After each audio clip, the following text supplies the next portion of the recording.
अतिवाद लावी एक बोट सोंग दावी, त्याचा बहुरूपी नट नव्हे वैष्णव तो चाट.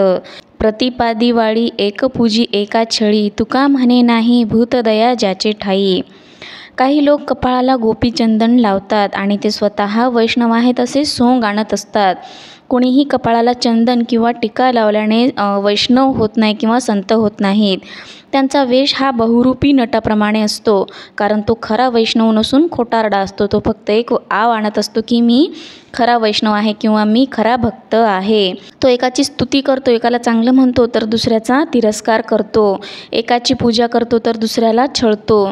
तुकाराम महाराज म्हणतात, भूतदया ज्याच्या ठिकाणी असते तोच खरा वैष्णव आहे. ज्याला प्राणीमात्रांवर, ज्याला सर्व जीवांवर प्रेम असते, ज्याला सर्वच जीवांची काळजी असते तोच खरा वैष्णव आहे आणि तोच खरा भक्त आहे, असं संत तुकाराम महाराज म्हणतात.